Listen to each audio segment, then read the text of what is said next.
चलिए बात कर लेते हैं संसाधनों की। संसाधन होते क्या हैं? देखिए, प्रत्येक वस्तु जिसका उपयोग मानव के द्वारा अपनी आवश्यकताओं की पूर्ति के लिए किया जाता है वह संसाधन कहलाती है। चाहे वो मान लीजिए जल हो, भूमि हो, ठीक है, आसपास के पेड़ पौधे हों जिनसे हम यानी फल वगैरह प्राप्त करते हैं, अनाज प्राप्त करते हैं, ठीक है, चाहे वो वायु हो, मतलब कोई भी एक्स वाई चीज़ जो कि मानवीय आवश्यकताओं की पूर्ति कर रही हो वो क्या कहलाएगी? संसाधन कहलाएगी। ठीक है, तो यहाँ पर आप पहला पॉइंट इसमें लिख लेना कि पर्यावरण में उपलब्ध प्रत्येक वस्तु जो हमारी आवश्यकताओं को पूरा करने में प्रयुक्त की जा सकती है एक संसाधन है।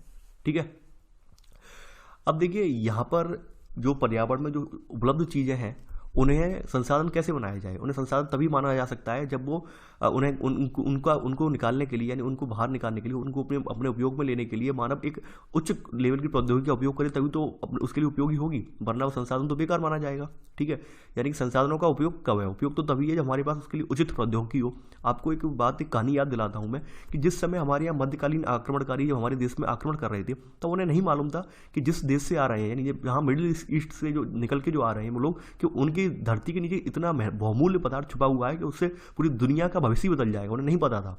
ठीक है, और वो अब इस मतलब धन के लालच में इधर देशों में अपने जो है आक्रमण करते फिर रहे थे। लेकिन जब बाद में प्रौद्योगिकी के द्वारा उस संसाधन की जब खोज हुई तो वाकई में दुनिया में एक नया आविष्कारी परिवर्तन हो गया। ठीक है, पूरी दुनिया आज उस पर डिपेंड है, वो है हमारा तेल। ठीक है, यानी फ्यूल जिसे हम यूज करते हैं, पेट्रोलियम ऑयल यूज करते हैं। ठीक है, तो उसने आज पूरी दुनिया ही बदल दी है। तो ऐसे तमाम संसाधन हैं जो हमारे इर्द गिर्द हैं, लेकिन ये तभी उपयोगी माने जाएंगे जब हमारे पास प्रौद्योगिकी होगी, जब हमारे पास उसका ज्ञान होगा कि हमें कैसे यूज करना है। हमारे पास मान लीजिए ज्ञान ही नहीं है उन्हें यूज करने का, तो यकीन मानिए हमारे लिए संसाधन वो बेकार हैं। ठीक है, तो आपने ये पहला पॉइंट तो यहाँ पे लिख लिया है।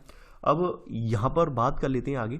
ठीक है, अब देखिए यहाँ पर जो ये जो वस्तुएं हैं ये पर्यावरण उपलब्ध वस्तुओं की रूपांतरण प्रक्रिया, प्रकृति, प्रौद्योगिकी और संस्थाओं के पारस्परिक जो क्रियात्मक संबंध इनमें निहित होता है। यानी पर्यावरण में कोई उपलब्ध वस्तु हो, ठीक है, और इनके रूपांतरण की प्रक्रिया, जैसा कि मान लीजिए कि जो आपकी मध्य एशिया की जमीन के नीचे तेल था। ठीक है, और हमारे पास उस समय प्रौद्योगिकी नहीं थी, यानी मिडिल ईस्ट में रहने वाले लोगों के पास हैवी प्रौद्योगिकी नहीं थी कि उसे निकाल सकें या जान सकें इसे कैसे उपयोग किया जाए। जब हमारे पास वो प्रौद्योगिकी विकसित हुई, हमारे पास वो प्रौद्योगिकी विकसित हुई, वो संस्थाएं उभर के आई जिनके पास पूरी प्रौद्योगिकी थी, ठीक है, ढांचा था, तब वो हमारा जो संसाधन था, जमीन में दबा हुआ संसाधन था, वो हमारे लिए उपयोगी बन पाया। ठीक है, तो यहाँ पहले का सब पॉइंट आप ये नोट कर लेना इसमें कि हमारे पर्यावरण उपलब्ध वस्तुओं की रूपांतर प्रक्रिया, प्रकृति, प्रौद्योगिकी और संस्थाओं के पारस्परिक क्रियात्मक संबंध में निहित है। ठीक है, देखिए ये चार्ट भी बना लेना आप। ये वाला चार्ट जो है यानी कि इनके मध्य अंतर संबंध है, भौतिक पर्यावरण, प्रकृति, प्रौद्योगिकी, संस्थाएं और बीच में आ जाता है मानव। तो ये अंतर संबंधित क्रियाएं हैं। ठीक है, अब देखिए यहाँ पर अगर बात की जाए जो संस्थाएं हैं, यानी कि यहाँ पर अगर बात करें, देखिए मानव और प्रौद्योगिकी द्वारा प्रकृति के साथ क्रिया करते हैं और अपने आर्थिक विकास की गति को तेज करने के लिए ये संस्थाओं का निर्माण करते हैं। ये संस्थाएं तमाम संस्थाएं बना दी हैं, जैसे विभिन्न प्रकार के खोजों को करने के लिए संस्थाएं बना दी हैं, विभिन्न प्रकार के संसाधनों को उपयोग करने की संस्थाएं बना दी, रिसर्च करने के लिए संस्थाएं बना दी हैं। ठीक है, तो ये आपके सामने एग्जाम्पल है। अब बात करते हैं, देखिए ये तो हो गए हमारे एक तरह से संसाधन, यानी ये तो हमारे प्राकृतिक संसाधन है। अब यहाँ पे बात करते हैं मानव संसाधन, यानी अपने आप में मानव भी एक संसाधन है। मानव संसाधन कब होता है? जब मानव पढ़ लिख कर, यानी उसे अच्छा स्वास्थ्य, अच्छी शिक्षा सेवाएं और अच्छा कौशल के साथ उसे जो है विकसित किया जाता है, कौशल के साथ उसे ट्रेंड किया जाता है, तो मानव भी एक संसाधन के रूप में परिणत हो जाता है। ठीक है, और अपने उच्च ज्ञान, उच्च कौशल का प्रयोग करके वो किसी भी देश को आगे ले जाने में उसका एक अहम योगदान होता है। इन सब बातों को हम अगर देखें उठा के क्लास 9th क्लास 10th की जो हमने इकोनॉमी पढ़ी थी तो वहाँ पर हमने बातों क्लियर कर चुके हैं, तो यहाँ पर ये सब लिखने की जरूरत नहीं है। अब देखिए संसाधनों का वर्गीकरण देखते हैं। जो हमारे पास उपलब्ध संसाधन है प्राकृतिक रूप से, उनका वर्गीकरण किस प्रकार से हुआ है।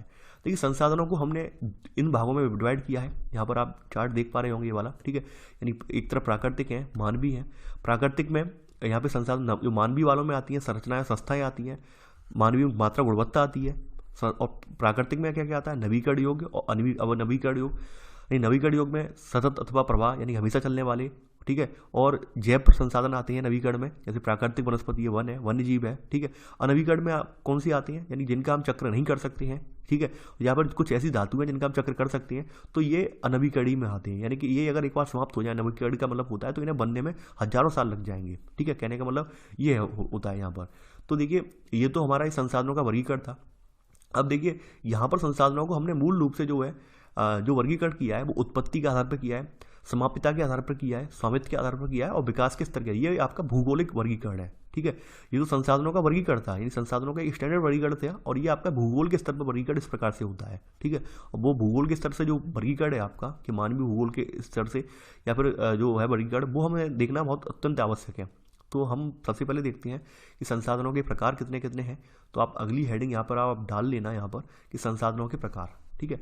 पहली बात तो यहाँ पर आपका पहला ये प्रकार है उत्पत्ति के आधार पर। देखिए उत्पत्ति के आधार पर दो तरह के होते हैं आपके, पहला है जैव संसाधन और दूसरा है यहाँ पर आपका अजैव संसाधन।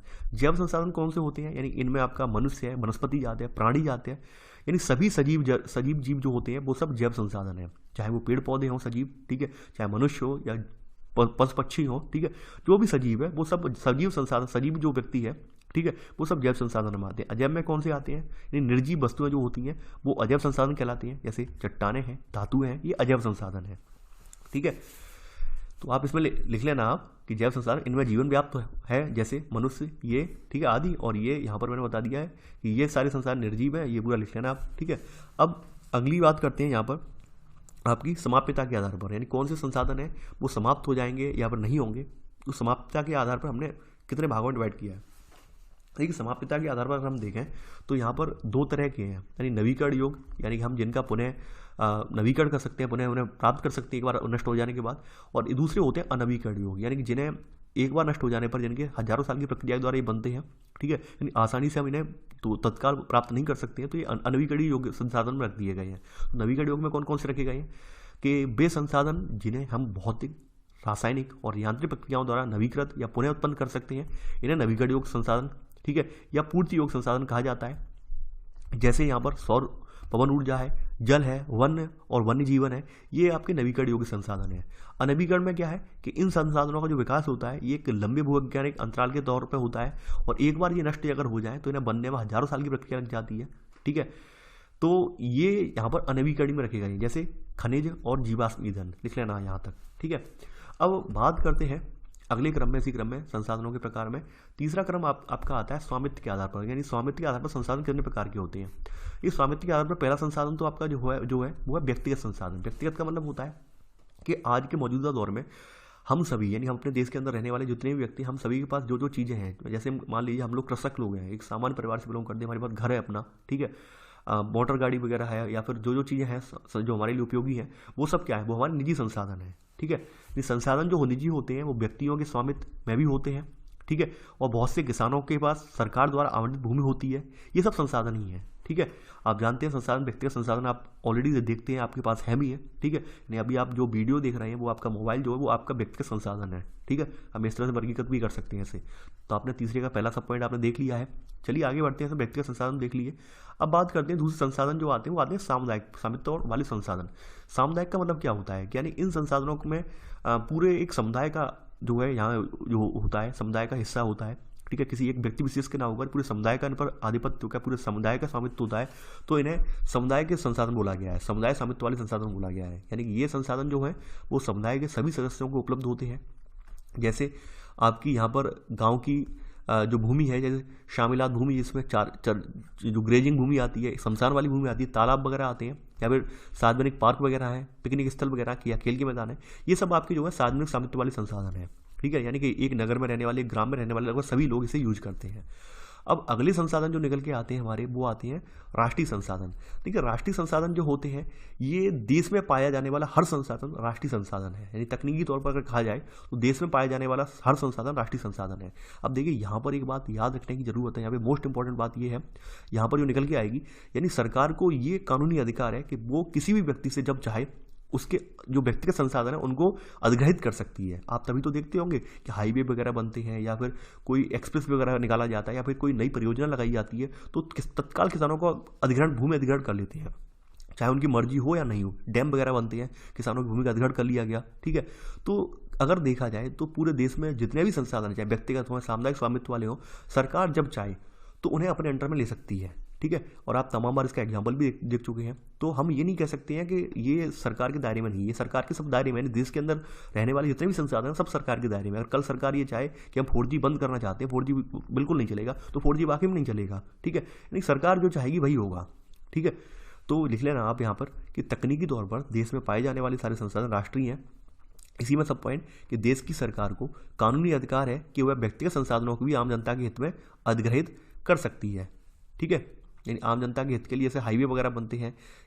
देखिए हमारे पास कुछ संसाधन जो हैं हमारे देश में, यानी कि ज़मीन पर होने के अलावा जो हमारा बॉर्डर है, बॉर्डर के इर्द गिर्द आपको पता होगा कि हमारा जो भारत है, यहाँ पर लगभग इसके 9 राज्य जो हैं वो जली सीमा बनाते हैं, अपनी समुद्री सीमा बनाते हैं। ठीक है, तो आपके मन में एक प्रश्न और उठता होगा कि बहुत सारे क्षेत्र ऐसे हैं जिनका दोहन करके हम संसाधन के रूप में उपयोग कर रहे हैं। जैसे आपका बॉम्बे हाई है, एक अपतटीय तेल क्षेत्र है हमारा। ठीक है, तो ऐसे तमाम संसाधन हैं। तो क्या हमारे आसपास जो बिलोंग करने वाला, जो हमारे यहाँ बिलोंग करने वाला समुद्र है, तो उसमें हम कितना संसाधन का दोहन कर सकते हैं, इसके संबंध में हमारे नियम क्या हैं, तो ये जानना बहुत ज़रूरी है। यानी अभी हमारे वर्तमान में अगर देखा जाए, यहाँ से ऊपर से गिनवाना स्टार्ट करता हूँ, गुजरात, सेकंड नंबर पे महाराष्ट्र, थर्ड पर यहाँ पर आपका आता है गोवा। ठीक है, गोवा आता है, चौथे पर यहाँ पे कर्नाटक आ जाता है, पाँचवें पर यहाँ पर केरल आ जाता है, छठवें पर तमिलनाडु आ जाता है, सातवें पर आंध्रा आ जाता है, आठवें पर यहाँ पर आपका जो आ जाता है, यानी 8वें पर आंध्रा तक आ गया, उड़ीसा आ जाता है, और 9वें पर आ जाता है वेस्ट बंगाल। तो हमारे 9 राज्य जो देश के हैं वो समुद्री सीमा बनाते हैं। ठीक है, तो समुद्री सीमा जो हमारे राज्य बनाते हैं, तो आपके मन में यही प्रश्न बार बार उठ रहा होगा कि कितनी दूर तक हम जो है समुद्र में अपने संसाधनों का दोहन कर सकते हैं। तो देखिए यहाँ पर समुद्री संसाधनों के बारे में एक बात है कि बात है सन 1982 की, नहीं 1982 की। 1982 में एक समझौता हुआ था, 1982 में एक समझौता हुआ था जिसका नाम था अनक्लोज। ठीक है, अनक्लोज के नाम समझौता हुआ था, जिसका मतलब था United Nations convention of law of sea. ठीक है, यानी समुद्री कानून पर संयुक्त राष्ट्र संधि, समुद्री कानून पर संयुक्त राष्ट्र संधि के नाम से समझौता हुआ था, UNCLOS and United Nations convention on the law of sea. ठीक है, और इस समझौते के तहत हमारे जो देश की 3 सीमाएं निर्धारित की गई हैं। यानी इस समझौते ने क्या किया है, हमारे देश में जो है 3 सीमाएं जो है निर्धारित की हैं। इसमें हमारी पहली सीमा जो निर्धारित की गई है वो निर्धारिट की गई है आपकी प्रादेशिक समुद्री सीमा। ठीक है, यानी पहली सीमा जो हमारी निर्धारित की गई है वो की गई है प्रादेशिक समुद्री सीमा, जिसे हम टेरिटोरियल एरिया सी भी कहते हैं। ठीक है, तो टेरिटोरियल सी क्या है, यानी कि हमारी जो भारत की मुख्य भूमि की जो आधार रेखा है, यानी हमारे भारत की जो आधार रेखा है, आधार रेखा से 12 नॉटिकल मील, यानी 12 समुद्री मील तक की जो है, यानी 12 समुद्री मील तक का जो क्षेत्र है वो हमारी प्रादेशिक समुद्री सीमा में रखा गया है। ठीक है, प्रादेशिक समुद्री सीमा में हमारे यानी 12 समुद्री मील तक का क्षेत्र हमारा जो है वो प्रादेशिक समुद्री सीमा के अंतर्गत रखा गया है। और आप जानते होंगे कि हमारा एक समुद्री मील जो बराबर होता है वो आपका 1.8 मील के बराबर होता है। ठीक है, यानी 1.8 माइल के बराबर होता है आपका। ठीक है, तो ये हमारी क्या है, प्रादेशिक सीमा है जो कि हमारी 12 नॉटिकल मील तक फैली हुई है। ठीक है, और प्रादेशिक सीमा में भारत को संपूर्ण अधिकार है, यानी एक तरह से भारत का पूरा ये अभिन्न अंगी होता है प्रादेशिक सीमा।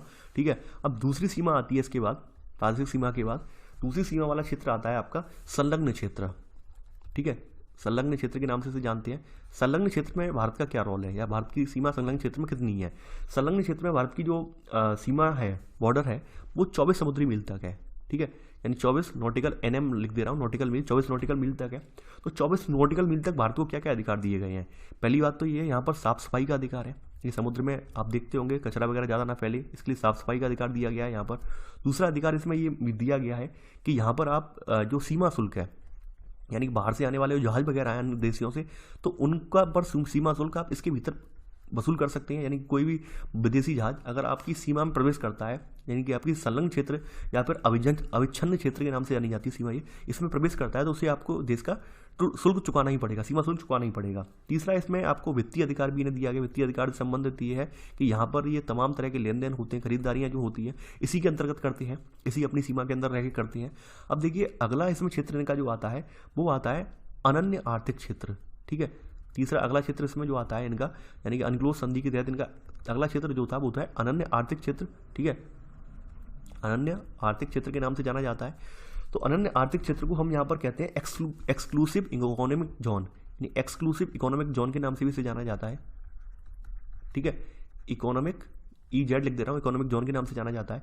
इसमें जो भारत को अधिकार दिया गया है वो अधिकार दिया गया है 200 नॉटिकल मील तक, 200 नॉटिकल मील तक का इसमें अधिकार है। यानी कि 200 भारत जो है अपनी आधार रेखा से 200 नॉटिकल मील तक की दूरी पर अपने नए द्वीपों का, चाहे वो कृत्रिम द्वीप हो या फिर कोई द्वीप जिसकी खोज हो जाती है, उस पर अपने रहन सहन या अपनी बस्ती बसा सकता है। ठीक है, इसके अलावा 200 मीटर दूर तक भारत की जो समुद्री सीमा है अभी, यानी अनन्य आर्थिक क्षेत्र की समुद्री सीमा है, इसके भीतर जो साइंटिफिक रिसर्च वगैरह है, यानी साइंटिफिक रिसर्च है वो रिसर्च संपादित कर सकता है, रिसर्च करवा सकता है। ठीक है, तो इसके अलावा यहाँ पर 200 नॉटिकल मील तक जो समुद्री संसाधन है हमारे, चाहे पेट्रोलियम हो या फिर कोई बहुमूल्य धातुओं से संबंधित संसाधन है, इनका दोहन भी कर सकता है। ठीक है, तो ऐसे करके 3 हमारे जो है डिवाइड कर दिए हैं हमने अनक्लोज संधि के तहत। ये क्षेत्र हमारे प्रादेशिक सीमा क्षेत्र, संलग्न क्षेत्र, अनन्य आर्थिक क्षेत्र। ठीक है, और तीनों क्षेत्रों के बारे में मैंने बता दिया है, लिखवा भी दिया है, तो आई होप आपने नोट डाउन कर लिया होगा। अब चलिए थोड़ा सा आगे बढ़ते हैं। अब देखिए यहाँ पर अंतर्राष्ट्रीय संसाधन के रूप में लिखा है, इसे अनन्य आर्थिक क्षेत्र कहते हैं, यानी अपवार्चक आर्थिक क्षेत्र या अनन्य आर्थिक क्षेत्र के नाम से जाना जाता है। ठीक है, जो कि मैं ऑलरेडी लिखवा चुका हूँ आपको। ठीक है, इसमें लिखा है तट रेखा से 200 समुद्री मील की दूरी जो है अपवर्जक आर्थिक क्षेत्र से परे खुले से महासागरीय संसाधनों किसी देश का अधिकार नहीं है। यानी कि सॉरी, यहाँ तक मैंने अनन्य आर्थिक क्षेत्र बताया है। अपवर्जक का मतलब ये हो गया कि अनन्य के बाद वाली जो दूरी है, यानी 200 नॉटिकल मील से आगे अगर आप निकल जाएंगे तो अंतर्राष्ट्रीय संसाधन माना जाएगा। ठीक है, यहाँ ये मैं बताना चाह रहा था कि 200 नॉटिकल मील से अगर आप आगे निकल जाएंगे, देखिए फिर से मैं बता दे रहा हूँ कि 12 तक तो आपका क्या है, प्रादेशिक सीमा क्षेत्र है। ठीक है, फिर ये 24 तक क्या है, संलग्न वाला है। ठीक है, 200 तक क्या है आपका अनन्य आर्थिक क्षेत्र है। ठीक है, और जैसे ही 200 से आप आगे निकलेंगे तो वो लग जाएगा अपवर्जक आर्थिक क्षेत्र 200 से ऊपर। ठीक है, तो वो अंतर्राष्ट्रीय संसाधन है, उन पर किसी एक देश का स्वामित्व नहीं है, जबकि अंतर्राष्ट्रीय जो संस्थाएं बनी हुई हैं, संस्थाएं गठित की गई हैं जो कि अपनी सहमति से उनका दोहन करती हैं। ठीक है, तो उनकी सहमति से उसका उपयोग किया जा सकता है। तो यहाँ लिख लेना है इसी में अंतर्राष्ट्रीय संसाधन करके लिख लेना, नोट करके लिख लेना है इसी में। ठीक है, ये बताना बहुत जरूरी था अंतर्राष्ट्रीय संसाधन में एक यहाँ पर कि तट रेखा से 200 समुद्री मील की दूरी से परे, 200 समुद्री मील की दूरी से ऊपर खुले महासागरीय संसाधनों पर किसी देश का अधिकार नहीं है। इन संसाधनों को अंतर्राष्ट्रीय संस्थाओं की सहमति से के बिना उपयोग नहीं किया जा सकता। ठीक है, तो आपने ये नोट कर लिया है यहाँ पर। ठीक है, नोट में। तो चलिए आगे बढ़ते हैं। अब बात करते हैं विकास के स्तर पर के आधार पर हमारे कौन कौन से संसाधन हैं। विकास के स्तर के आधार पर हम देखते हैं तो कौन कौन से संसाधन होते हैं। देखिए पहला संसाधन संभावी संसाधन। संभावी का मतलब होता है जिनकी संभावना हो भविष्य में, यानी कि अभी तो संसाधन हमने निकाल नहीं पाए, लेकिन भविष्य में इनकी संभावना हो कि इसके जरिए हम इससे कुछ इसका उपयोग कर सकते हैं, तो वो संभावी संसाधन बोले जाएंगे। जैसे फॉर एग्जाम्पल कि भारत के बहुत से ऐसे क्षेत्र हैं जहाँ पर आज भी, जैसे हिमाचल प्रदेश वगैरह वाला जो रीजन है, जहाँ पर आजकल हिमाचल प्रदेश हुआ, जम्मू कश्मीर हुआ, जहाँ पर तमाम नदियाँ वगैरह निकल रही हैं, तमाम नदियाँ गुजर रही हैं वहाँ से। ठीक है, लेकिन वहाँ के मार्ग इतने दुर्गम है, वहाँ पर अभी तक किसी प्रकार की जल परियोजनाओं का जो है शुभारंभ नहीं हो पाया, कोई बड़ी जल परियोजना ज़्यादा नहीं बन पाई है, कुछ एक ही जल परियोजनाएं बन पाई हैं। ठीक है, तो वो संसाधन हमारे लिए संभाव्य संसाधन है। ठीक है, ठीक इसी प्रकार से राजस्थान गुजरात में अच्छी खासी पवन चलती है, लेकिन पवन ऊर्जा की दृष्टि से हमने वहाँ पर आज दिन तक अभी बड़े लेवल पर, लार्ज स्केल पर वहाँ पर जो है पवन चक्कियाँ स्थापित नहीं कर पाई हैं, या सौर ऊर्जा के लिए सोलर प्लांट नहीं लगा पाए हैं। तो लेकिन ये हमारे लिए अपार संभावना है यहाँ पर आगे लगाने की फ्यूचर में, तो संभावी संसाधन है। ठीक है, तो इसमें लिख लेना यह भी संसाधन है जो किसी प्रदेश में विद्यमान होते हैं परंतु इनका उपयोग नहीं किया गया है। जैसे भारत के पश्चिमी भाग में विशेषकर राजस्थान और गुजरात में पवन और सौर ऊर्जा के संसाधनों की अपार संभावना है। ठीक है, इस तरह लिख लेना आप। चलिए आगे संभावी संसाधन देख लिए। अब सेकंड संसाधन जो है विकसित संसाधन है। देखिए विकसित संसाधन कौन से होते हैं कि वे संसाधन जिनका सर्वेक्षण किया जा चुका है और उनके उपयोग की गुणवत्ता और मात्रा निर्धारित की जा चुकी है, ये कैसे क्या संसाधन कहलाते हैं, ये विकसित संसाधन कहलाते हैं। जैसे आपको पता होगा कि आपको ये पता है कि हमारे यहाँ कोयला कहाँ निकलता है। ठीक है, हमारे यहाँ तांबा कहाँ मिलता है। ठीक है, या फिर और जो हमारे यहाँ जो पत्थर है, यानी कि तमाम तरह के पत्थर, मार्बल पत्थर वगैरह आते हैं, कहाँ कहाँ निकाले जाते हैं, ये हमारे यहाँ पता है हमें। ठीक है, और हम उन्हीं जगहों पर उनका उत्खनन करते हैं। ठीक है, तो ये हमारे कैसे संसाधन होंगे, विकसित संसाधन माने जाएंगे ये। ठीक है, यानी वे संसाधन जिनका सर्वेक्षण किया जा चुका है और उनके उपयोग की गुणवत्ता और मात्रा निर्धारित की जा चुकी है, ये विकसित संसाधन कहलाते हैं। अब अगली बात यहाँ पे निकल के आती है भंडार, यानी कि भंडार कहाँ कहाँ होता है इनका। भंडार में का मतलब क्या होता है, भंडार के तहत क्या है कि पर्यावरण में उपलब्ध ये वे पदार्थ होते हैं जो मानव की आवश्यकताओं की पूर्ति कर सकती हैं, लेकिन उपयुक्त प्रौद्योगिकी के अभाव में उनकी पहुंच दूर है हमारी, तो ये क्या है भंडार में शामिल होते हैं। यानी कि वे ऐसे संसाधन जो कि आज भी हमारे यहाँ संचित हैं लेकिन हमारी पहुंच से दूर है, प्रौद्योगिकी के अभाव में हम उनसे पहुंच नहीं पा रहे हैं, तो हमारे भंडार में शामिल होते हैं, भंडार वाले संसाधनों में शामिल होते हैं। देखिए आपने अभी सोचा है, आज तक पता नहीं आपने सोचा हो ना सोचा हो, लेकिन मैंने काफ़ी बार सोचा था, जब मैं क्लास 10th में था तभी सोच रहा था कि H2O यानी जी हमारा क्या होता है, जल होता है। और आपने अक्सर पढ़ा होगा इसरो वगैरह के जो यहाँ रॉकेट वगैरह के बारे में पढ़ा होगा कि इसरो के जो रॉकेटों में तरल हाइड्रोजन भरा गया, ईंधन के तौर पर भरा जाता है। तो वाकई में अगर हम हाइड्रोजन को यानी ऑक्सीजन वाले अणु से अलग कर लें तो हाइड्रोजन हमारे पास ईंधन के रूप में बहुत विशालतम रूप से उपयोग कर सकते हैं। ठीक है। लेकिन तभी पॉसिबल है जब हमारे पास उच्च लेवल की प्रौद्योगिकी हो। तो ये हमारे लिए एक भंडार के तौर पर है, यानी हमारे यहाँ जल जो है एक हमारे पास भंडार के तौर पर संसाधन है। मान लीजिए अभी तो हमारे पास उतनी प्रौद्योगिकी हाई लेवल की विकसित नहीं हो पाई है, लेकिन जिस दिन विकसित हो जाएगी उस दिन हमारे यहाँ ऊर्जा कभी खत्म होगी ही नहीं, ठीक है। अपार संभावनाएं होंगी हमारे यहाँ, ठीक है। तो यहाँ पे लिख लेना कि जल दो गैसों हाइड्रोजन और ऑक्सीजन का यौगिक है, हाइड्रोजन ऊर्जा का मुख्य स्रोत बन सकता है, ठीक है। इसमें भंडार में आप लिख लेना। अब चलिए बात करते हैं संचित कोष। संचित कोष का मतलब क्या है? संचित कोष का मतलब क्या है कि शेष संसाधन भंडार का ही हिस्सा है जिन्हें उपलब्ध तकनीकी ज्ञान की सहायता से प्रयोग में लाया जा सकता है, लेकिन अभी इनका प्रयोग हमने प्रारंभ नहीं किया है, लेकिन भविष्य के लिए हमने पता कर लिया है भाई ये कहाँ कहाँ है, ठीक है। तो ये संचित कोष में रखेगा यहाँ, ठीक है। तो आप लिख लेना यहाँ से लेकर यहाँ तक, ठीक है। ये संचित कोष वाले संसाधन है। चलिए आगे बढ़ते हैं इसी क्रम में भाई। यहाँ पर देखिए आप ये सब बातें ऑलरेडी जानते हैं, संसाधनों का विकास किस प्रकार से हुआ है। देखिए यहाँ पर संसाधनों के विकास की बात करें तो आपको पता होगा कि संसाधन प्रकृति की हमारी देन है, ठीक है। और प्रकृति की देन के फलस्वरूप मानव इनका जो है अंधाधुंध अपने फायदे के लिए अंधाधुंध उपयोग कर रहा है, जिससे इनका विनाश होता जा रहा है, इनकी कमी आती जा रही है, ठीक है। और संसाधनों की अगर बात की जाए, अगर मान लेते हैं संसाधन मानव के कुछ तबके के हाथ में बनकर आकर रह जाए तो क्या होगा। जैसे मान लेते हैं कि हमारे यहाँ कुछ अमीर लोग हैं, धनाढ्य लोग हैं, उन संसाधनों पर वो सामित्य जमा लें और पूरी देश की जनता पर उनका पहुंच होने ही ना दें। जैसे हम अगर थोड़ा आज से 100-150 साल पहले की बात करें, जब हमारे यहाँ अंग्रेजों का शासन था, तो आपने पढ़ा भी होगा, मध्यकालीन इतिहास जब मैंने पढ़ाया था तो मैंने बताया था कि पहले के लोगों के सामने चीनी समस्या नहीं थी, पहले के लोगों के सामने नमक समस्या था। नमक एक बहुत बड़ा समस्या था। नमक बहुत बड़ी समस्या क्यों थी? क्योंकि नमक जो बनाने वाली इकाइयाँ थी बहुत कम थी और नमक पर तमाम तरह के अंग्रेजों ने कर लगा दिए थे, ठीक है। बहुत महंगा नमक बेचा जाता था। तो नमक जैसे संसाधनों पर उन्हें, जो कि हमारे बेसिक संसाधन है, ठीक है, तो नमक जैसे संसाधनों पर जब हमारे यहाँ किसी अंग्रेजों ने अपना सामित्य जमा लिया, अपना आधिपत्य जमा लिया, तो क्या हुआ, हमारे देश में इसकी किल्लत हो गई। और हमारे देश में क्योंकि नमक भी हमारे जीवन का एक महत्वपूर्ण हिस्सा होता है, यानी सब्जी वगैरह पकाने में, ठीक है। विभिन्न जो खाद्यान्न बनाते हैं, विभिन्न जो हम खाद्यान्न पकाते हैं, उन सब के लिए उनमें नमक हम डालते हैं, ठीक है। तो हमारे भोजन का एक महत्वपूर्ण हिस्सा है, घटक है। तो जब ऐसे किसी संसाधन पर किसी के द्वारा आधिपत्य जमा लिया जाता है तो यकीन मानिए उसका जो बंटवारा होता है उसमें एक असमानता व्याप्त हो जाती है, ठीक है। तो वो हमने देखी है यहाँ पे आपने लिखा भी है कि संसाधन समाज के कुछ ही लोगों के हाथ में आ गए हैं, जिससे समाज में दो हिस्सों में संसाधन संपन्न एवं संसाधनहीन अर्थात अमीर और गरीब में बंट गया, ठीक है। देखिए यहाँ पर आप लिख लेना संसाधनों के विकास में हेडिंग डाल के कि संसाधन प्रकृति की देन है, ठीक है। परिणाम स्वरूप संसाधन समाज के कुछ ही लोगों के हाथ में आ गए हैं, जिससे समाज दो हिस्सों में बट गया। कौन कौन से? संसाधन संपन्न और संसाधनहीन अर्थात अमीर और गरीब, ठीक है। इनमें ये संसाधन हमारे बट गए हैं।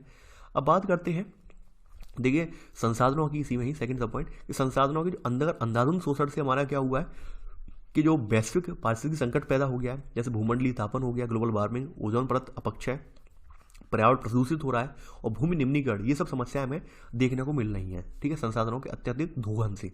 तो ये आप लिख लेना आप संसाधनों का विकास में, ठीक है।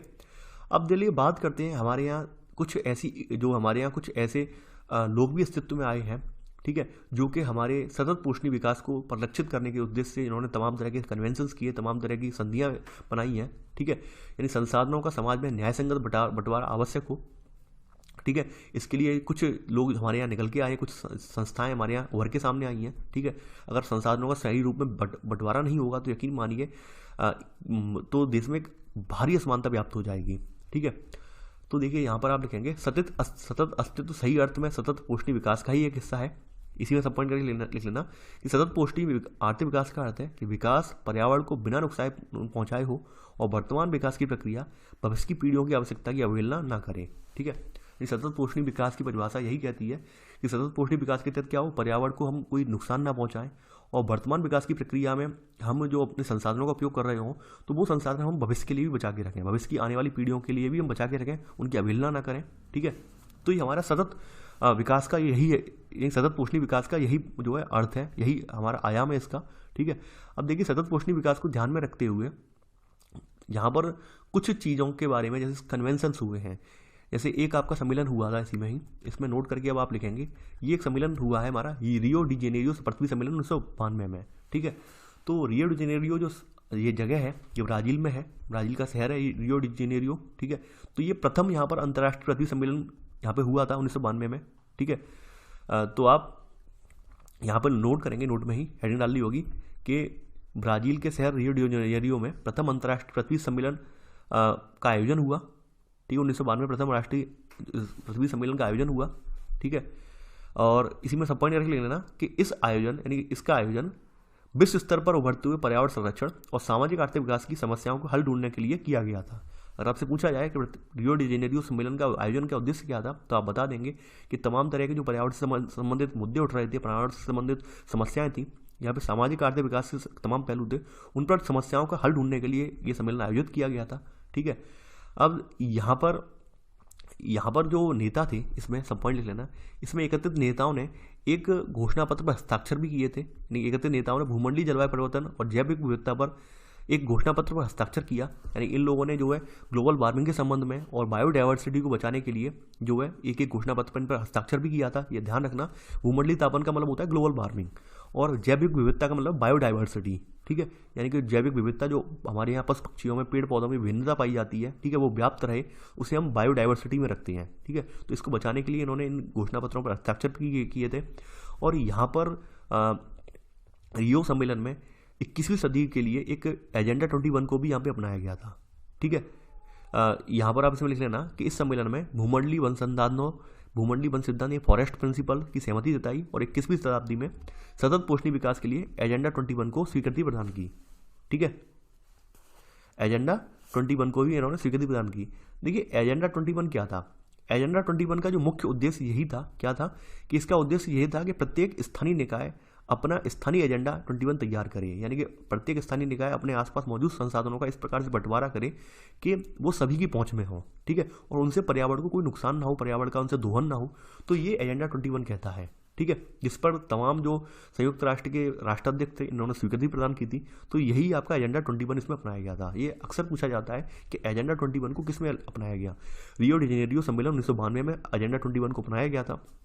ठीक है, तो आपने ये यहाँ तक आपने लिख लिया होगा और आप समझ भी गए होंगे। चलिए आगे बढ़ते हैं इसी क्रम में।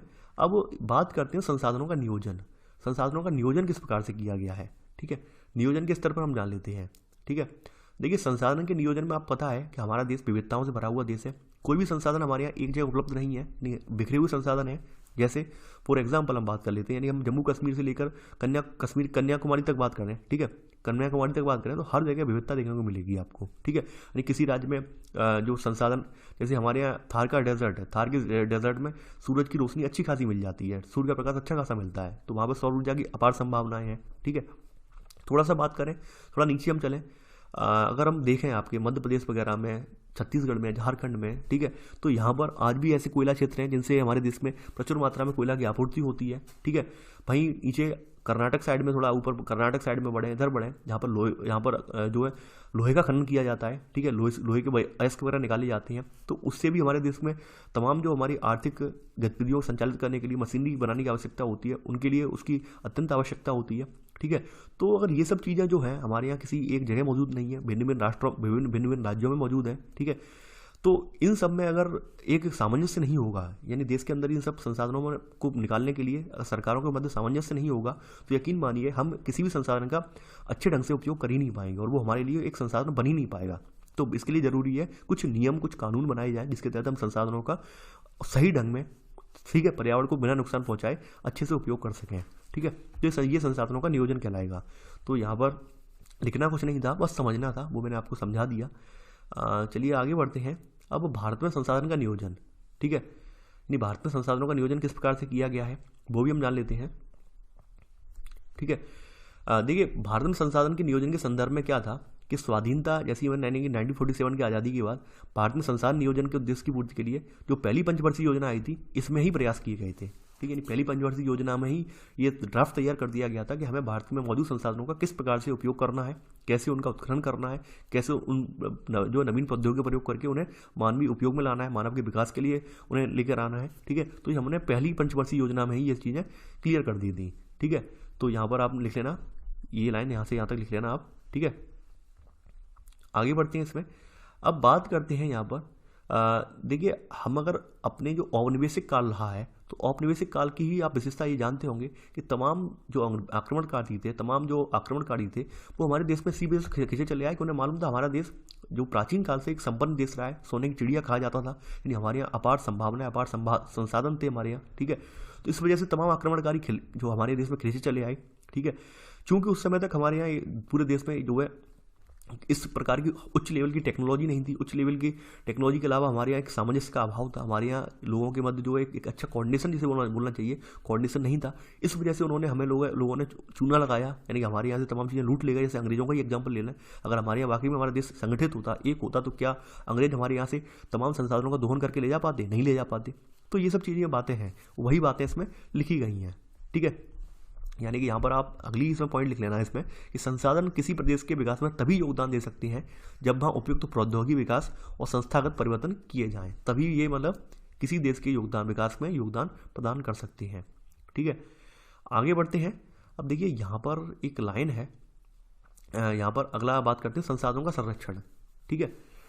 अगली हेडिंग आपकी यही है, संसाधनों का संरक्षण कैसे किया जाए। आप सभी जानते हैं अगर संसाधनों का हम सही ढंग से उपयोग ना करें, यानी उनका हम हद से ज़्यादा उपयोग करें, हद से ज़्यादा उनका दोहन करें, तो क्या होगा? तमाम पर्यावरणीय समस्याएं उत्पन्न हो जाएंगी, ठीक है।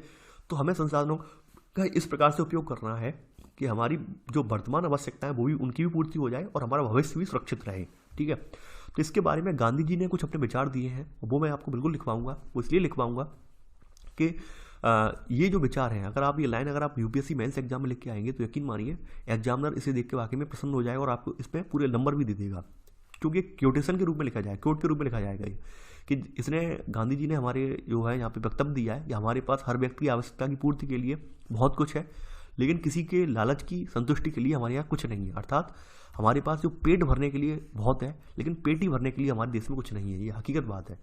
यानी संसाधनों की अगर हम बात करें, संसाधनों के संरक्षण की बात करें, तो हमारे देश में इतना है कि हम अपनी भारतीय जनता का पेट भर देंगे, लेकिन पेटी भरने की बात आ जाए तो यकीन मानिए पेटी भरने के लिए हमारे यहाँ जो है, अगर पेटी भरने पर आ जाए तो हमारे यहाँ की जो जनता है उसे समय पर भोजन भी नहीं मिल पाएगा। आप देखते होंगे समानताएं जो आज व्याप्त हैं, तो इसी वजह से व्याप्त है कि लोग पेटी भरने की ओर ज़्यादा ध्यान दे रहे हैं, पेट भरने की अपेक्षा लोग पेटी भरने की ओर ज़्यादा जो है उन्मुख हो गए हैं, ठीक है। तो गांधी जी के शब्द विचार यही थे, तो ये विचार आप गांधी जी के लिख लेना आप, ठीक है। यानी कि इसी में सब पॉइंट लिख लेना कि गांधी जी जो थे वो अत्यधिक उत्पादन के विरुद्ध थे और इसके स्थान पर अधिक बड़े जन समुदाय द्वारा उत्पादन के ये पक्षधर थे, ठीक है। यानी गांधी जी ने संसाधन के संरक्षण के संदर्भ में किसके ये थे, मतलब ये यानी कि बहुत ज़्यादा उत्पादन ना हो इसके विरुद्ध जो है विरुद्ध थे, ठीक है, और अधिक बड़े जन समुदाय के उत्पादन के ये पक्ष में थे, ठीक है। अब देखिए यहाँ पर बात कर लें अंतर्राष्ट्रीय स्तर पर, तो अंतर्राष्ट्रीय स्तर पर जो संसाधन संरक्षण की बात हुई है वो 1968 में क्लब ऑफ रोम ने की थी, ठीक है। तो आप लिख लेना अंतर्राष्ट्रीय स्तर पर व्यवस्थित तरीके से संसाधन संरक्षण की वकालत 1968 में क्लब ऑफ रोम ने की, ठीक है। और फिर इसी में सब पॉइंट लिख लेना 1987 में ब्रटलैंड आयोग रिपोर्ट द्वारा वैश्विक स्तर पर संसाधन संरक्षण में मूलाधार योगदान किया गया। यानी फिर एक ब्रटलैंड आयोग बनाया गया 1987 में, और ये इसलिए बनाया गया था कि वैश्विक स्तर पर संरक्षण जो संसाधन फैले हुए हैं उनका किस प्रकार से उनका उपयोग किया जाए और कैसे वो किसी भी देश के राष्ट्र को निर्माण में योगदान देंगे, इसके संबंध में एक ब्रटलैंड आयोग भी गठित किया गया था, ठीक है। और इस रिपोर्ट ने सतत पोषणीय विकास की परिकल्पना प्रस्तुत की। ब्रटलैंड आयोग की रिपोर्ट नहीं, इसमें लिख लेना इस रिपोर्ट ने सतत पोषणीय विकास की संकल्पना प्रस्तुत की, ठीक है, इसी में लिख लेना आप। चलिए आगे बढ़ते हैं, ठीक है, इसी में लिख लेना आप और संसाधन संरक्षण की वकालत की, इसी में सब पॉइंट करके लिख लेना। देखिए ये जो रिपोर्ट थी ब्रटलैंड आयोग की रिपोर्ट, इसमें एक इसका जो भविष्य का शीर्षक था, ठीक है, हमारा साझा भविष्य यानी अवर कॉमन फ्यूचर शीर्षक के पुस्तक के रूप में ये प्रकाशित भी हुई है, ठीक है, ये आप लिख लेना। अब चलिए बात करते हैं हमारे यहाँ मौजूद जो भू संसाधन है, यानी कि हमारे यहाँ भू का मतलब होता है जमीन, जमीनी स्तर पर जो हमारे संसाधन उपलब्ध हैं उनकी हम बात करते हैं। कौन कौन से संसाधन है हमारे पास? देखिए प्राकृतिक वनस्पति हो, वन्य जीवन है, मानव जीवन, आर्थिक क्रियाएं, परिवहन संचार व्यवस्थाएं, ये सब कहाँ पर होती हैं? भूमि पर ही होती हैं। इसलिए भूमि हमारे लिए एक महत्वपूर्ण संसाधन है, और यकीन मानिए भूमि का अगर हम सही ढंग से उपयोग ना करें तो भूमि हमारे लिए जो है एक कम पड़ जाएगी, ठीक है। इस सावधानी से अगर योजनाबद्ध रूप से इसका प्रयोग ना करें भूमि संसाधन का, तो भूमि हमारे लिए उपलब्ध भूमि है एक बहुत ज़्यादा कम पड़ जाएगी, और लोगों में रहने के लिए, उनके उपभोग के लिए जो कृषि कार्य संचालित हो रहे हैं उन सब में बाधा उत्पन्न होगी। तो भूमि को हमें बड़ी स्पष्ट ढंग से पड़े, मतलब योजनाबद्ध ढंग से इसका प्रयोग करना है ताकि भूमि का आवंटन या भूमि का बंटवारा सभी लोगों के लिए सुनिश्चित हो सके। अगर वर्तमान की बात करी जाए तो हमारे देश में यानी कि भारत में जो हमारे यहाँ विभिन्न प्रकार की भू आकृतियाँ हैं, इनमें पर्वत है, पठार है, मैदान है और द्वीप, ये सब पाए जाते हैं हमारे यहाँ, ठीक है। और यहाँ पर पहले का सब पॉइंट यानी लगभग 43% भू क्षेत्र हमारा मैदान है, ठीक है, जो कृषि और उद्योग के लिए हमारे यहाँ विकास के लिए सुविधाजनक है। और हमारे यहाँ पर सेकंड सब पॉइंट इसमें पर्वत जो है पूरे भू क्षेत्र के 30% भूभाग पर है, ठीक है, यानी कि हमारे यहाँ जो पर्वत है वो 30% भूभाग पर है भारत के, ठीक है। यानी कि जो पर्वत वगैरह है वो आपके पर्यटन के विकास के लिए, कुछ हमारे यहाँ जो जल परियोजना वगैरह है उनके विकास के लिए बहुत ही ज़्यादा महत्वपूर्ण है, ठीक है। और वहीं देश का लगभग 27% हिस्सा जो है वो पठार में है, यानी पठारी हिस्सा भी है, ठीक है। तो ऐसे करके इन पठारी हिस्सों में क्या क्या मिलता है, यानी पठारी हिस्सों में हमारे यहाँ खनिज हैं, जीवाश्म ईंधन है और वनों का अपार संचय इसमें पाया जाता है। तो ऐसे करके हमारे यहाँ 3 संसाधन हैं, ठीक है, यानी मुख्य भू आकृतियों हमारे यहाँ 3 जो है इनका रेशियो बताया गया है। 43% हमारे यहाँ मैदान है, 27% हमारे यहाँ पठार है और 30% हमारे यहाँ पर्वत है, ठीक है। तो आप ये लिख लेना। और इनका मैंने बता दिया उपयोग किस प्रकार से कैसे कैसे उपयोग है इनका, ये भी मैंने बता दिया आपको, ठीक है। देखिए ये जो आंकड़े हैं यहाँ पर ये बताए गए हैं कि पहले की तुलना में, यानी कि अगर पहले देखा जाए कि पहले जो क्षेत्र था, ठीक है, यानी कि पहले जो क्षेत्र था, पहले कितना बचा हुआ क्षेत्र था और आज कितना बचा हुआ क्षेत्र है, यानी ये यानी 1960-61 के भू उपयोग की तुलना हो रही है और आज के 2014-15 के भू उपयोग की तुलना कर रहे हैं ये, ठीक है। यानी कि अगर देखा जाए तो हमारे यहाँ उस समय प्रतिवेदित क्षेत्र के 100% भाग पर कितने पर बनते, 18.11% भाग पर बनते 100% में से, ठीक है। 18.11% पर यहाँ पर क्या था, बंजर और कृषि अयोग्य भूमि थी। और यहाँ पर ये गैर कृषि परियोजनाओं के लिए अंतर्गत भूमि आ जाती थी इतनी, ठीक है, यानी कि ये आपकी जो भूमि देख रहे हैं ये गैर कृषि जो परियोजना है इनके लिए भूमि ये थी 4.95%, ठीक है। वहीं अगर आज की बात कर लें यानी आज के संदर्भ में, तो आज अगर हम देखें 2014-15 के संदर्भ में तो हमारे यहाँ वन यहाँ दिखाया गया 23.3%, 14-15 के संदर्भ में बता रहे हैं ये, ठीक है, वर्तमान वाले के संदर्भ में नहीं बता रहे हैं, 14-15 के संदर्भ में बता रहे हैं, ठीक है। और इसके अलावा यहाँ पर दिखा रहे हैं बंजर और कृषि अयोग्य भूमि 5.5% दिखा रहे हैं ये, ठीक है। और ये शुद्ध निवल है, शुद्ध निवल हमारा तब बचा हुआ क्षेत्र जो था, बोया गया क्षेत्र जो था, ठीक है, यानी शुद्ध जो बोया हुआ क्षेत्र जो था 40.26% भाग पर खेती हो रही थी 1960-61 में, आज वर्तमान में 45.5% भाग पर खेती हो रही है। तो ये इनके माध्यम से तुलनात्मक अध्ययन किया गया है, ठीक है। तो आपको लिखने की जरूरत कुछ नहीं है, बस अपने माइंड सेट कुछ चीज़ें लिख लेना, जैसे आप कि अभी बोया हुआ क्षेत्र 1960-61 की तुलना में कितना है, वन क्षेत्र कितना है, ये चीज़ें कुछ इंपॉर्टेंट चीज़ें नोट कर लेना, बाद बाकी छोड़ देना आप, ठीक है। अब बात करते हैं भू उपयोग। देखिए भू उपयोग हमारे यहाँ किस प्रकार से हो रहा है आप जानते हैं। देखिए भूमि का उपयोग यहाँ पर निम्नलिखित उद्देश्यों के लिए किया जाता है, जैसे वन के लिए, कृषि के लिए, ठीक है।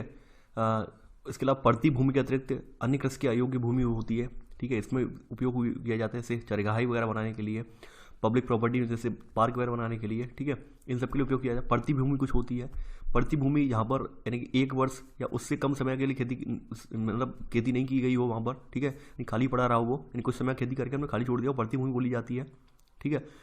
और कुछ होता है शुद्ध बोया हुआ क्षेत्र यानी नेवल बोया हुआ क्षेत्र, यानी कि एक कृषि वर्ष में एक बार से अधिक जो बोया हुआ क्षेत्र होता है उसको शुद्ध या नेवल बोए गए क्षेत्र के द्वारा जोड़ दिया जाता है। इससे हमें क्या प्राप्त होता है, सकल कृषि क्षेत्र हमारा ये प्राप्त होता है और इसे हम सकल कृषि क्षेत्र कहते हैं, ठीक है। तो आप यहाँ पर लिख लेना भू उपयोग में कि भू संसाधनों का उपयोग निम्नलिखित उद्देश्यों के लिए किया जाता है। पहला वन, कृषि के लिए अनुपलब्ध भूमि, पड़ती भूमि के अतिरिक्त अन्य कृषि अयोग्य भूमि, ठीक है, और पड़ती भूमि, और 5वां शुद्ध यहाँ पर नेवल बोया गया क्षेत्र। इसमें लिख लेना आप कि एक कृषि वर्ष में एक बार से अधिक जो बोए गए क्षेत्र को हम क्या कहते हैं, शुद्ध बोए गए क्षेत्र में जोड़ दिया जाए तो उसे वो हम कहेंगे सकल कृषि क्षेत्र कहलाता है, ठीक है। अब चलिए बात करते हैं अगली हेडिंग, भारत में भू उपयोग के प्रारूप क्या क्या है वो हम देखेंगे, भारत में भू उपयोग किस प्रकार से हो रहा है, ठीक है।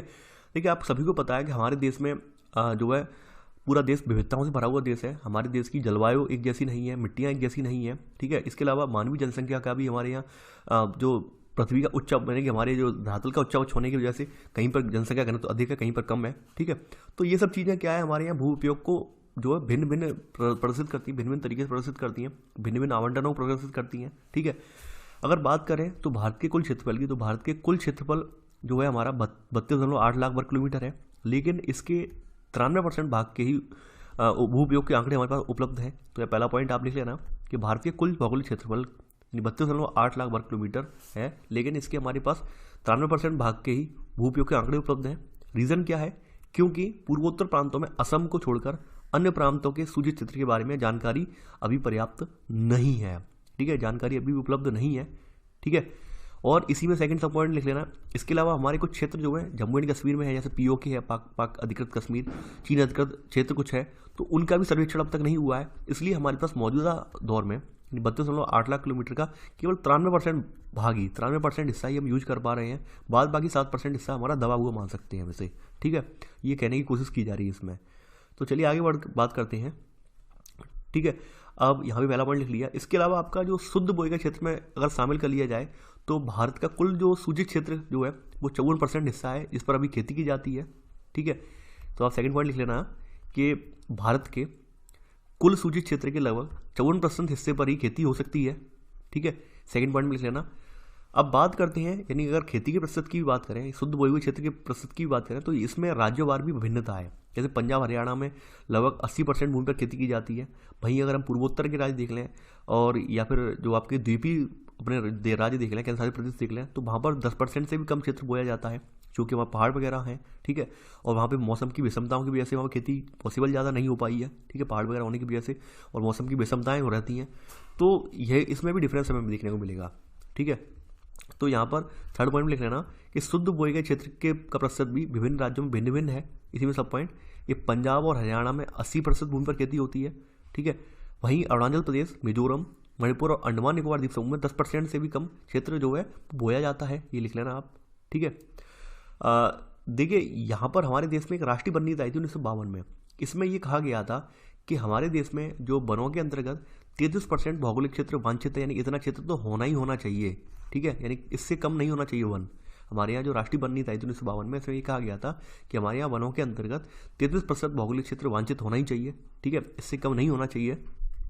लेकिन आपके सामने जो अभी हाल ही में जो रिपोर्ट आई है, 16वीं India state of forest report आई है 2019 की, इसके तहत जो अभी वनों की स्थिति क्या है हमारे यहाँ, उसके आंकड़े जो है आपके सामने दिखा रहा हूँ। और ये उसी रिपोर्ट का एक हिस्सा है कि हमारे यहाँ टोटल फॉरेस्ट कवर अभी कितना है। हमारे यहाँ 21.6% भाग पर फॉरेस्ट कवर है। अगर इसमें ट्री कवर भी जोड़ दिया जाए तो ये टोटल हिस्सा जो हो रहा है 24.56% है। ये मैंने अब आपको प्रीवियस वीडियो में भी बताया था, पहले भी बताया था इसके बारे में। ठीक है, क्लास 9 में पढ़ा रहा था तभी बताया था, और ये उसी रिपोर्ट का एक हिस्सा मैं आपको दिखा रहा हूँ। ठीक है, तो अभी हमारे यहाँ ये स्थिति है। ठीक है, तो अभी आपके यहाँ India state of forest report आई 2019 की, 16वीं रिपोर्ट रही है ये। ठीक है, तो इसकी स्थिति मैं आपको दिखा रहा हूँ आपको। ठीक है, इसके अलावा देखिए यहाँ पर हमारा जो भू उपयोग का एक हमारा भाग है, ये बंजर भूमि, और दूसरा हमारा जो है गैर कृषि प्रयोजनों में लगाई भूमि कहलाता है। ठीक है, बंजर भूमि कौन सी होती है? बंजर भूमि में पहाड़ी है, चट्टाने हैं, सूखे और मरुस्थलीय जो क्षेत्र आते हैं वो इसी के तहत आते हैं। ठीक है, मरुस्थलीय भूमि इसी में शामिल होती है। वहीं हमारी जो गैर कृषि प्रयोजनों में लगाई हुई भूमि हम है, इसमें हमारी बस्तियाँ आती हैं, सड़कें आती हैं, रेल लाइन, उद्योग, ये सब गैर कृषि प्रयोजनों में लगाई भूमि के अंतर्गत आते हैं। ठीक है, तो आपने चौथे का सब पॉइंट, दोनों सब पॉइंट आपने नोट कर लिए हैं। चौथे का पहला सब पॉइंट और दूसरा सब पॉइंट भी नोट कर लिया है। अब बात करते हैं भारत में भूमि निम्नीकरण और संरक्षण के उपाय। ठीक है, अगर हम देखें तो हम भोजन, मकान और कपड़े, ये अपनी मूल आवश्यकताओं का लगभग 95% भाग जो है वो भूमि से ही प्राप्त करते हैं। ठीक है, हेडिंग डालें ना, यानी कि हम वर्तमान दौर में अपने भोजन, मकान और कपड़े की जो मूल आवश्यकताएं, इनका लगभग 95% जो है ये भूमि से ही प्राप्त करते हैं।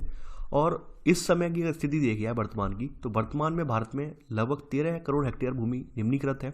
निम्नीकृत का मतलब क्या है? 13 करोड़ हेक्टेयर भूमि ऐसी है जो कि घिरी हुई है कहीं ना कहीं। ठीक है, और इसमें से लगभग 28% भूमि जो है निम्नीकृत वनों के अंतर्गत है। ठीक है, और 56% जो है वो जल अपर्दित है। ठीक है, और शेष बची हुई जो वो भूमि है वो लबड़ी और छारी है। निम्नीकृत का मतलब ये है जो कृषि कार्यों में योग्य नहीं है, अभी भी हमारी हद में नहीं, कृषि के कार्यों के लिए संलग्न नहीं है, वो भूमि हम दिखा रहे हैं। ठीक है, ये 28% भूमि जो है निम्नीकृत वनों के अंतर्गत आ रही है, 56% भूमि जल अपर्दित यानी जल से ढकी हुई है, और शेष हमारी जो है लबड़ी है और कुछ छारी है यहाँ पे क्षेत्र। ठीक है, तो ये यहाँ पे स्थिति मैंने दिखा दी, सेकंड का सब पॉइंट। अब देखिए यहाँ पर हमारे यहाँ कुछ और ऐसे राज्य हैं जिसमें खनन के कारण जो है, जैसे झारखंड हुआ, हमारे यहाँ छत्तीसगढ़ हुआ, एमपी हुआ, उड़ीसा, इनमें राज्यों में वनोन्मूलन जो है वो भूमि निम्नीकरण का कारण बना है। ठीक है, यानी वनों का दोहन जो अत्यंत हो रहा है झारखंड में खनन की वजह से, तो ये क्या है, जो जमीन में की गुणवत्ता में, जरूर जमीन की उर्वरता में जो कमी आ रही है, इसका एक मूल कारण क्या है कि वनों को काटना है। ठीक है, भाई गुजरात की बात कर लें, राजस्थान की बात कर लें और एमपी की बात करें, महाराष्ट्र में, तो यहाँ पर बहुत ज़्यादा पशुचारण की वजह से भूमि का निम्नीकरण हुआ है, क्योंकि पशुओं के खुरों में पशुओं के खुरों से क्या होता है, भूमि की उपजाऊ परत नष्ट हो जाती है। ठीक है, तो इससे क्या होता है, जब पशु किसी भूमि पर चढ़ते हैं तो वहाँ से उपजाऊ मिट्टी अपने खुरों में भर ले जाते हैं, दूसरे स्थान में छोड़ देते हैं, तो उससे भी भूमि का निम्नीकरण होता है। ठीक है, यानी भूमि की उपजाऊपन कम होता है। वहीं बात कर लें यहाँ पर कि पंजाब, हरियाणा, पश्चिमी यूपी की, तो यहाँ पर बहुत ज़्यादा सिंचाई की वजह से यहाँ पर क्या है, भूमि का निम्नीकरण हुआ। अधिक सिंचाई की वजह से क्या है कि पोषक तत्व जो है भूमि की ऊपरी परत से निचली परत में जाके पहुँच गए हैं। ठीक है, तो अब वो भूमि जो है अत्यधिक क्षारीय दिखाई देती है। यानी जो अधिसिंचन से क्या होता है, उत्पन्न जलाक्रांतता भी है, ये क्या है, भूमि निम्नीकरण के लिए उत्तरदायी है। और इससे क्या होता है, मृदा लवणीयता, क्षारीयता बढ़ जाती है। ठीक है, यानी कि बहुत ज़्यादा पौधों यानी बहुत ज़्यादा जमीन में मिट्टी में पानी देने से क्या होता है, उसमें क्षारीयता आ जाती है, लवणता बढ़ जाती है। ठीक है,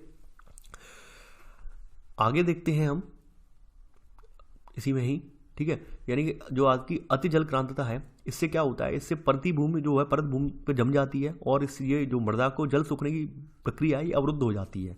यानी अगर हमारे यहाँ क्षारीय हो जाए, जो भूमि है क्षारीय हो जाए या फिर लवड़ी हो जाए, उससे ये हो जाता है। ठीक है, चलिए बात करते हैं यहाँ पर। देखिए, ये तो उपाय ये तो हमने देख लिए, ये कारण है। अभी उपाय क्या है भूमि निम्नीकरण को रोकने के। ठीक है, देखिए यहाँ पर एक आपका उपाय है वनारोपण और चरागाहों का उचित प्रबंधन। इसमें कुछ हद तक मदद कर सकते हैं। पेड़ों की रक्षक मेखलाएं बनाई जाएं। ठीक है, ये शेल्टर बेल्ट और पश्चार नियंत्रण हो। ठीक है, तो इसके तहत हम कुछ हद तक भूमि का हम जो है प्रबंध कर सकते हैं, भूमि का हम जो निम्नीकरण होने से बचा सकते हैं। ठीक है, अब बात करते हैं मृदा संसाधन की। मृदा का मतलब है मिट्टी। ठीक है, यानी मृदा संसाधन हम जानेंगे कि मृदा संसाधन हमारे लिए कितना आवश्यक है। ठीक है, इसका क्या रोल है ये जानेंगे। आप सभी जानते हैं कि मृदा में ही हम हमारे तमाम पोषक तत्व जो पदार्थ मिले होते हैं, जिनके जरिए हम जो है तमाम कृषि कार्यों करते हैं, तमाम जो है खेती के कार्यों को संलग्न करते हैं। ठीक है, तो वो हमें सब जो क्रियाएं हैं, हमारी गतिविधियाँ हैं, वो मृदा में ही होती हैं। ठीक है, मान लीजिए हमारी मृदा जो है उपजाऊ नहीं है, हमारी मृदा में पोषक तत्वों का अभाव है, तो यकीन मानिए हम अपने ज़रूरत की चीज़ें नहीं उगा पाएंगे। ठीक है, तो यहाँ पर आप इसमें लिख लेना मृदा संसाधन में हेडिंग डाल के कि मिट्टी अथवा मृदा सबसे महत्वपूर्ण नवीकरण योग्य प्राकृतिक संसाधन है।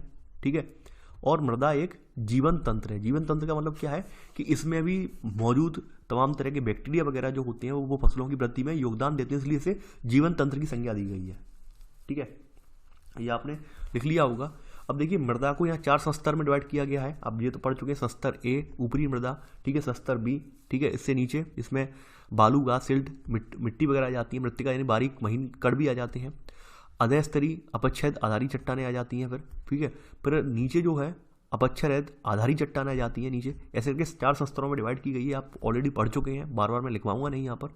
ठीक है, चलिए आगे बात बढ़ते हैं। देखिए, मृदा की जो प्रक्रिया है बनने की, सेकंड पॉइंट में ये लिखेंगे कि मृदा बनने की जो प्रक्रिया है, इसमें हमारे जो उच्चापक्ष है, जनक सेल हैं या संस्तर सेल हैं, जलवायु है, वनस्पति, ये सब मुख्य कारक हैं जिसकी वजह से मृदा का निर्माण होता है। ठीक है, वहीं प्रकृति के अनेक तत्व ऐसे हैं जैसे तापमान परिवर्तन है, बहते जल की क्रिया है, पवन, हिम नदी, तो ये सब अपघटनी क्रियाएं जो है मृदा बनने की प्रक्रिया में योगदान देती है। अपघटनी क्रिया किससे योगदान देती है, मान लीजिए नदियाँ जो होती हैं, नदियाँ अपने किनारों का कटाव करती हैं, कटाव कर करके उपजाऊ मिट्टी होती है अपने साथ बाहर ले जाती हैं और कहीं एक जगह जाकर उसका निक्षेप कर देती हैं। और जहाँ पर उसका निक्षेप करती हैं तो वो क्षेत्र एकदम उपजाऊ हो जाता है। यानी कि चूंकि वो उपजाऊ मिट्टी अपने साथ नदियाँ लेकर आती हैं और वहाँ पर जब उसे छोड़ देती हैं तो वो उस क्षेत्र में जो है उपजाऊपन और बढ़ जाता है। तो ऐसे करके अपरदन की क्रियाएं होती हैं, मृदा निर्माण के लिए उत्तरदायी होती हैं। वहीं मृदा जो है हमारा, सबसे इंपॉर्टेंट बात यह है कि मृदा हमारी जैव और अजैव दोनों प्रकार के पदार्थों से बनती है। ठीक है, यानी कि जैव पदार्थों की बात कर लें हम यहाँ पर, जैव पदार्थ वो पदार्थ होते हैं, जैसे जैव पदार्थों को ह्यूमस कहा जाता है, यानी कि कार्बनिक पदार्थ जिनमें हमारे पेड़ पौधों की जो पेड़ पौधों के हमारे जो अवशेषी भाग है, पेड़ पौधों का अवशेषी भाग है, मानव का अवशेषी भाग है, वो हमारे जैव यानी कार्बनिक पदार्थ कहलाते हैं। ठीक है, तो यहाँ पर अगर हम बात कर लें ह्यूमस की, तो मृदा में ह्यूमस की मात्रा 5 से 10% पाई जाती है। कार्बनिक पदार्थों की मात्रा यहाँ पर जो है 5 से 10% पाई जाती है। खनिज पदार्थों की बात कर लें, हमारे यहाँ खनिजों की बात कर लें, तो खनिज पदार्थ हमारे जो मृदा में पाए जाते हैं वो 40 से 45% पाए जाते हैं। ठीक है, और अगर हम मृदा में जल की बात कर लें तो जल हमारी मृदा में कितना पाया जाता है, 25% के लगभग पाया जाता है। ठीक है, इसके अलावा वायु भी होती है, इसके अलावा हमारी मिट्टी में वायु भी पाई जाती है, 25% के करीब वायु भी पाई जाती है। तो ऐसे करके मृदा में ये पोषक तत्व होते हैं जो सम्मिलित होते हैं। ठीक है, वो मैंने आपको बता दिया है इनके आंकड़े। चलिए आगे बढ़ते हैं। मृदाओं का वर्गीकरण, यानी मृदाओं का वर्गीकरण किस प्रकार से किया गया है, कौन कौन सी मिट्टियाँ होती हैं। तो वो देखेंगे। पहली मिट्टी इसमें है जलोढ़ मृदा। जैसा कि नाम से ही स्पष्ट हो रहा है, जलोढ़ का मतलब हो गया कि भाई जल को रोकने वाली, यानी जल इसमें रुका रह जाए, ठीक है, इसे हम जलोढ़ मृदा के नाम से जानते हैं। यानी कि अगर बात की जाए जलोढ़ मृदा, तो जलोढ़ मृदा का विकास कैसे हुआ है ये भी आप जान लीजिए कि गंगा, जो आपका हिमालय की महत्वपूर्ण नदी तंत्र है, सिंधु, गंगा, ब्रह्मपुत्र नदियों के द्वारा, तो ये अपने साथ अवसाद भाकर लाई हैं, अवसादों का इन्होंने एक जगह जमाव कर दिया, निक्षेप बना दिया है, तो उससे इसका निर्माण हुआ है, ठीक है। तो इसमें लिख लेना आप, वास्तव में संपूर्ण उत्तरी मैदान जलोढ़ मृदा से बना है। यह मृदाएं हिमालय की 3 महत्वपूर्ण नदी तंत्रों, कौन कौन सी, ब्रह्मपुत्र, इनके द्वारा लाए गए निक्षेपों से बनी है। अब इसमें कहाँ कहाँ ये पाई जाती हैं, ये पूर्वी तटीय मैदान में है, जैसे विशेषकर महानदी, गोदावरी, कृष्णा और कावेरी नदियों के डेल्टे भी यहाँ पर जलोढ़ मृदा से बने हैं इसके अलावा, ठीक है। चलिए आगे बढ़ते हैं। देखिए जलोढ़ मृदा जो होती है, इसमें यहाँ पर आपके रेत, सिल्ट और मृत्तिका के यहाँ पर विभिन्न अनुपात पाए जाते हैं।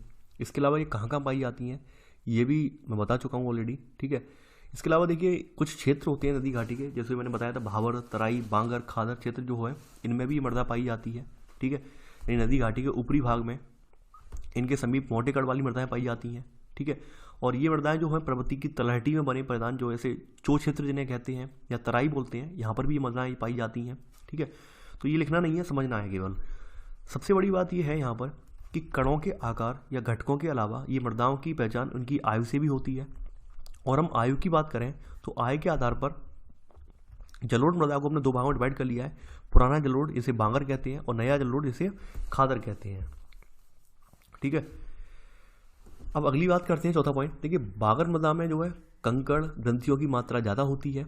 वहीं अगर खादर मृदा में देखें तो खादर मृदा में बांगर मृदा की तुलना में महीन कण ज़्यादा पाए जाते हैं, ठीक है। ये आप लिख लेना चौथे का सब पॉइंट करके। अब अगली बात ये निकल के आती है, जलोढ़ मृदाएं होती कैसी हैं, कृषि के लिए कैसी हैं। देखिए जलोढ़ मृदाएं जो है ये बहुत ही ज़्यादा उपजाऊ होती हैं।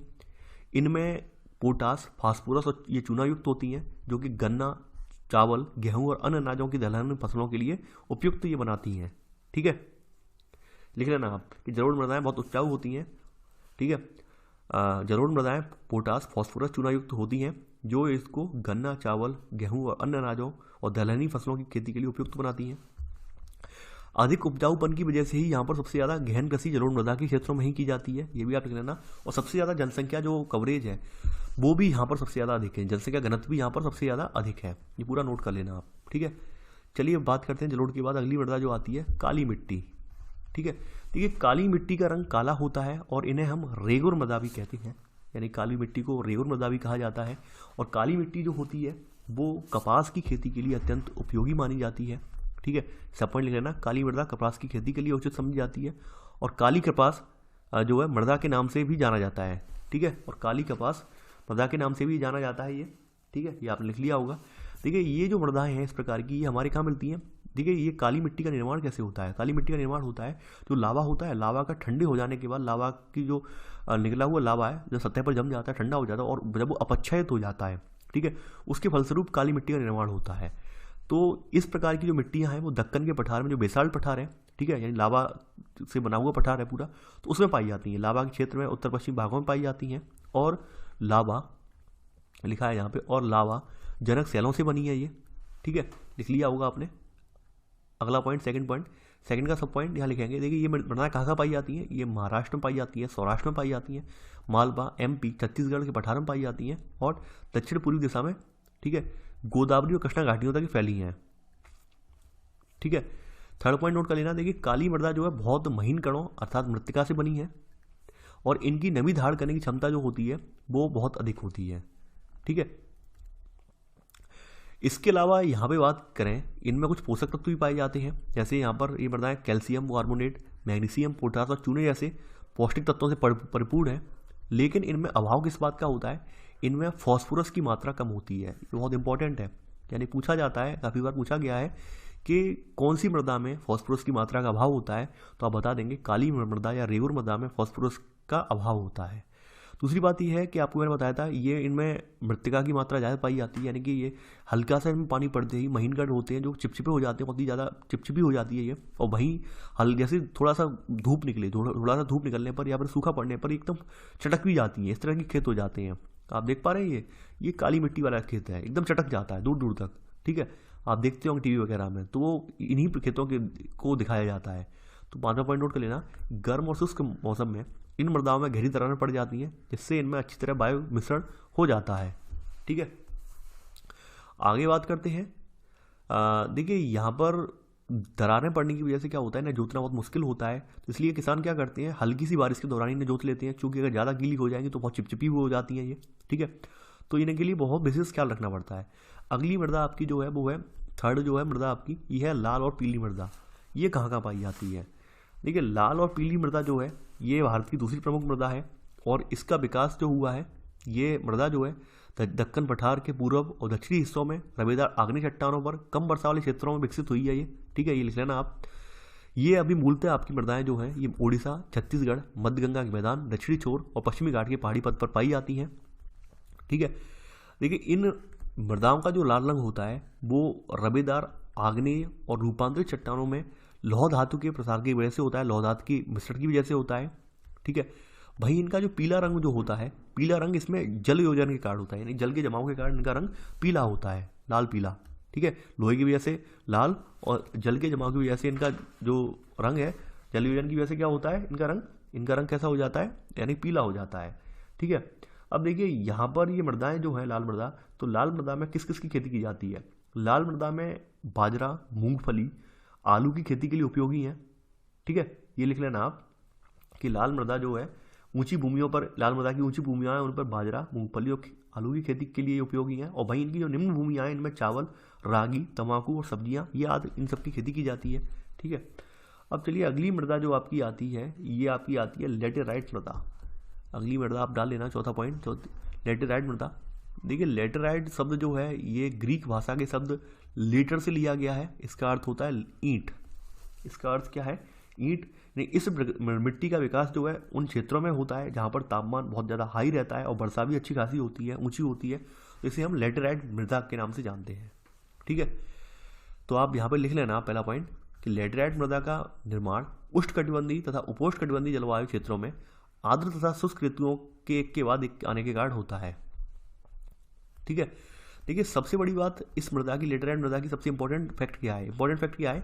अत्यधिक वर्षा की वजह से यहाँ पर जो इनके पोषक तत्व होते हैं वो पहले स्तर से निचले स्तर में चले जाते हैं। यानी पहले स्तर में होते हैं पोषक तत्व, बहुत ज़्यादा वर्षा होगी तो क्या होगा, यहाँ से पोषक तत्व जो है नीचे की ओर बढ़ जाते हैं, यानी पोषक तत्वों का निच्छालन हो जाता है। ठीक है, तो यहाँ सेकंड का पॉइंट लिख लेना, यह भारी वर्षा से अत्यधिक निच्छालन का परिणाम है। यानी कि जो लेटेराइट मृदा होती है उसमें पोषक तत्व जो होते हैं इसके नीचे चले जाते हैं, क्योंकि ज़्यादा पानी बरसने की वजह से क्या होता है, पोषक तत्व जो है ऊपरी परत से नीचे की तरफ चले जाते हैं, निच्छालन हो जाता है उनका।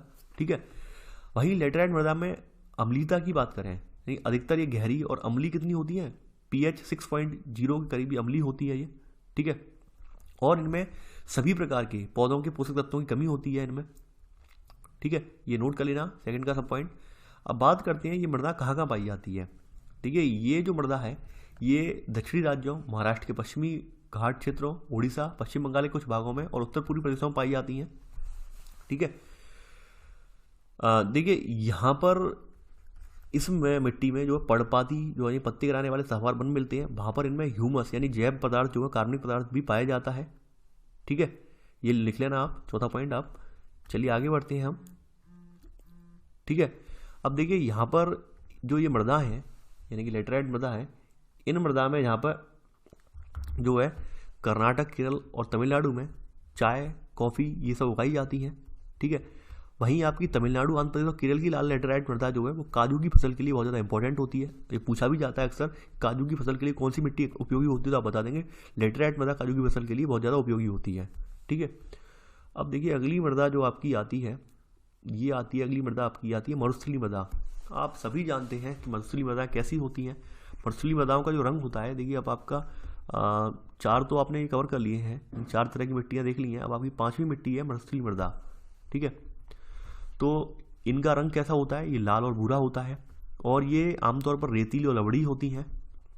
ठीक है, दूसरी बात यह है इनमें ह्यूमस की और नमी की मात्रा कम होती है। ठीक है, इनकी सतह के नीचे क्या होता है? इनकी सतह के नीचे कैल्शियम की मात्रा बढ़ती चली जाती है और नीचे की परतों में इनके चूने और कंकर की सतहें पाई जाती हैं। ठीक है, यानी कि ये सब चीज़ें पाई जाती हैं। इसके कारण क्या होता है, इनका जो इन्फिल्ट्रेशन जो होता है, जल का अंतर संयंत्रण होता है, यानी अंदर की तरफ जो जल जाता है वो मार्ग इसमें अवरुद्ध हो जाता है इन पदार्थों की उपस्थिति की वजह से। लिख लेना इसमें, इसके कारण मृदा में जल अंतर संयंत्रण यानी इन्फिल्ट्रेशन अवरुद्ध हो जाता है।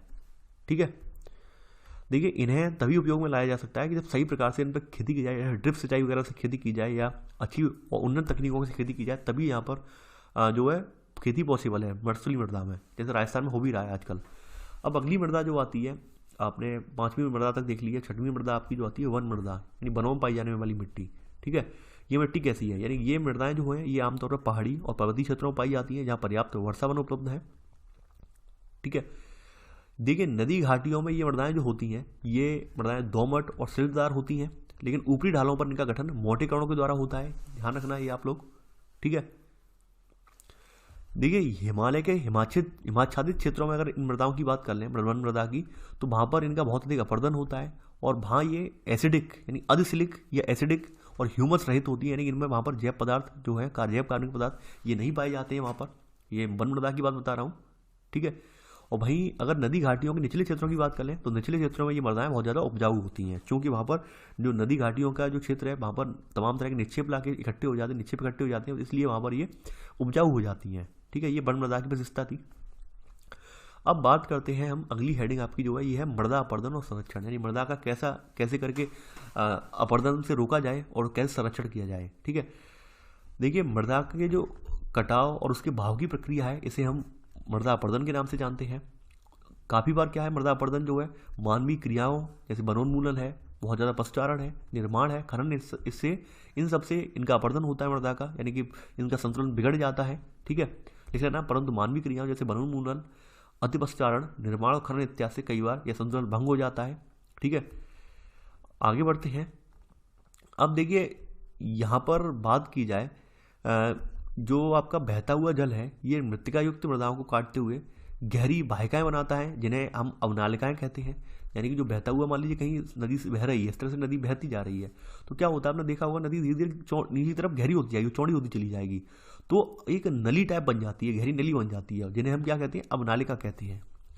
तो यहाँ पर आप अगला पॉइंट इसमें लिख लेना। आप अब आपका सेकंड पॉइंट आएगा यहाँ पे कि यहाँ पर जो बहता हुआ जल है, ठीक है, ये जो मृत्तिका युक्त यानी महीन कणों वाली मृदा को काटते हुए गहरी वाहिकाएं बनाता है। ठीक है, जिन्हें हम क्या कहते हैं, अवनालिका कहते हैं। ठीक है, और यानी कि जहाँ से नदी इस तरह की संरचना बना लेती है, अवनालिकाएं बना लेती है, वो भूमि जो होती है वो जोतने योग्य नहीं रह जाती है। इसे हम उत्खात भूमि या फिर खड्ड भूमि के नाम से भी जाना जाता है। ठीक है, लिख लेना, ऐसी भूमि जोतने योग्य नहीं रहती, इसे हम उत्खात भूमि यानी वेटलैंड कहते हैं। और आज के समय में आप जो चंबल की घाटी जानते हैं, चंबल की घाटी वो इसीलिए फेमस है, चंबल की घाटी में जो नदी है, उस नदी ने वहाँ पे इतने ज़्यादा अवनालिका अपर्दन किया है, अवनालिका अपर्दन की वजह से वहाँ पर गहरी घाटियाँ बन गई हैं, गहरे गार्ड्स टाइप बन गए हैं। ठीक है, तो ये चंबल बेसन ऐसी भूमि को खड्ड के लिए कहा जाता है ये।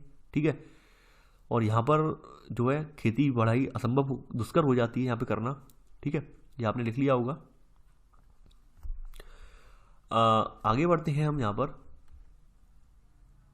यानी अवनालिका अपर्दन का आप देख पा रहे होंगे कुछ इस तरह से हो जाती है ये। ठीक है, ये अवनालिका अपर्दन है। आगे बढ़ते हैं।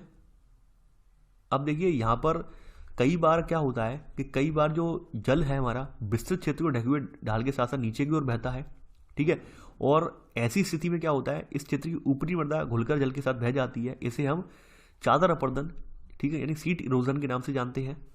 ठीक है, यानी अगर आपसे पूछा है सीट इरोजन क्या होता है, चादर अपर्दन क्या होता है, कई बार क्या होता है कि जल जो है बहुत बड़े क्षेत्र को ढके हुए ढाल के साथ नीचे की ओर बहता है, और ऐसी स्थिति में जो ऊपरी उसका जो हिस्सा होता है मिट्टी का वो बहकर चला जाता है, इसे हम क्या कहते हैं, चादर अपर्दन कहते हैं। ठीक है, वहीं अगर हवा है, हवा के द्वारा जो मैदान या ढालू क्षेत्र से जो मिट्टी उड़ा के ली जाती है उसे हम पवन अपर्दन कहते हैं। ठीक है, आगे बढ़ते हैं। अब बात करते हैं ढालों पर कैसे मृदा को कटाव को रोका जाता है। देखिए ढाल वाली भूमि पर समुच्च रेखाएं, यानी कि आप सीढ़ी टाइप खेत बना दिए जाते हैं, समुच्च रेखाओं ऐसे करके खेत बना दिए जाते हैं, और ऐसे करके खेत बनाने की वजह से क्या होता है कि पानी पड़ने पर यहाँ से मिट्टी का कटाव नहीं होता है, और यहाँ पर खेती की जाती है, तो मिट्टी की जो पौधों की जड़ें होती है वो मृदा को रोक के रखती हैं। ठीक है, तो पांचवा पॉइंट यही है कि ढाल वाली भूमि पर समुच्च रेखाओं के समानांतर हल चलाने से ढाल के साथ जल भाव की गति घटती है, इसे समुच्च जुताई यानी काउंटर प्लोइंग कहा जाता है। ठीक है। वहीं अगर बात की जाए आपके पश्चिमी और मध्य हिमालय के में सोपान और सीढ़ीदार कृषि काफ़ी विकसित है। ठीक है। एक तो समुच्च रेखी जुताई हो देख ही ली आपने, अब सीढ़ी वाली जुताई यानी सीढ़ी नुमा खेत आप देखते होंगे। ठीक है। कुछ ज़्यादा डिफरेंस नहीं होता है समुच्च और सीढ़ीदार में। ठीक है, एक तरह के ही होते हैं। ठीक है। अब यहाँ पर जो बड़े खेत हैं इन्हें पट्टियों में डिवाइड कर दिया जाता है और फसलों के बीच में घास की पट्टियाँ उगाई जाती हैं। इन्हें हम स्ट्रिप फार्मिंग के नाम से भी जानते हैं। 7वां पॉइंट लिख लेना आप यहाँ पर। ठीक है, कि बड़े खेतों को पट्टियों में बांटा जाता है, फसलों के बीच में घास की पट्टियाँ उगाई जाती हैं। ये पवनों द्वारा जनित बल को कमजोर करती हैं। इसे हम क्या कहते हैं? पट्टी कृषि कहते हैं, जो हम आम लोग देखते हैं। ठीक है, मैदानी इलाकों में इस तरह की स्ट्रिप फार्मिंग की जाती है। जिन्हें हम बोलते हैं मेड़ों पर आप देखते हैं पेड़ पौधे लगा देते हैं लोग, तो वो यही खेती होती है, स्ट्रिप फार्मिंग वाली टेक्निक बनाई जाती है। वहीं अगर हम किसी मृदा के आसपास पेड़ों की कतार लगा दें तो उसे हम क्या कहेंगे? शेल्टर बेल्ट कहेंगे। ठीक है, यानी पेड़ों की कतारों में लगाकर रक्षक मेखला बनाने भी पवनों की गति को कम करता है। ठीक है, तो इससे भी मृदा अपरदन को हम रोक सकते हैं।